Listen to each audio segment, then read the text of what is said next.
আসসালামু আলাইকুম বন্ধুরা, আজকে চলে এলাম ছোলা বুট ভুনার রেসিপিটা নিয়ে। আমি এখানে আধা কেজি বুট আর 3টা আলু সিদ্ধ করে নিয়েছি প্রেসার কুকারে।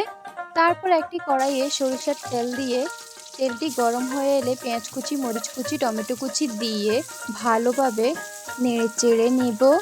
বন্ধুরা, তার আগে একটা কথা বলি, পুরো ভিডিওটি দেখবে এবং লাইক, কমেন্ট, শেয়ার করে সাবস্ক্রাইব করে বেল বাটনটি প্রেস করে দেবে। তারপর পেঁয়াজটি লাল হয়ে এলে আমি দিয়ে দেব লবণ। লবণটা দেওয়ার পর তারপরে আমি কিছুক্ষণ নেড়ে চেড়ে নেব পেঁয়াজটা একটু লাল হওয়ার জন্য। আমি এখানে একদম দোকানের মতো পারফেক্টভাবে ছোলা বুটটা ভুনা করে রেসিপিটা আপনাদের কাছে উপস্থাপন করব। আপনারা পুরো ভিডিওটি দেখবেন কষ্ট করে বন্ধুরা। তারপর আমি এখানে দিয়ে দেব আদা, দিয়ে দেব রসুন। আদাটা ফ্রিজে ছিল পেস্ট করা, তারপর আমি এখানে ব্যবহার করেছি। তারপর আদা রসুনটা ভালোভাবে মিক্স করে নেব পেঁয়াজ, মরিচ, টমেটোর সাথে। তারপরে আমি দিয়ে দেব হলুদের গুঁড়ো দিয়ে তারপর দিয়ে দেব গোটা গরম মশলা গুঁড়ো, তারপরে দিয়ে দেব জিরে। গুলো একসাথে মিক্স করে নেব, আমি কিছুক্ষণ কষিয়ে নেব।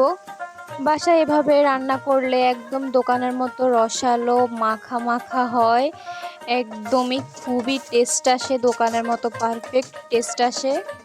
আজকে বাইরে ভীষণভাবে বৃষ্টি হচ্ছে, আর বৃষ্টির সময় এভাবে ছোলা বুট ভুনা করে খেতে, মুড়ি দিয়ে মাখায়া খেতে অনেক টেস্ট হয়। তোমাদের কেমন লাগে বন্ধুরা, তোমরা একটু কমেন্টে জানাবে। আর এই যে তোমাদের সাথে কথা বলতে বলতে আমি তৈরি করছি ছোলা বুট ভুনা। খুব সুন্দর একটা কালার আসছে। তারপর আমি দিয়ে দেব পরিমাণ মতো পানি দেওয়ার পর আমি কিছুক্ষণ কষিয়ে নেব।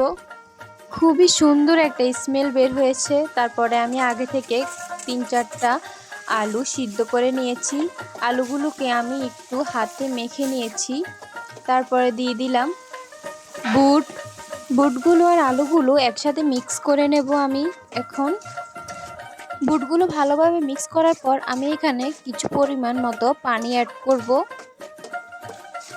পানিটা অ্যাড করার কারণ হলো যেন মাখা মাখা হয় ছোলা বুট ভুনাটা, আর খুবই রসালো হয়। খুব সুন্দর একটা স্মেল বের হয়েছে।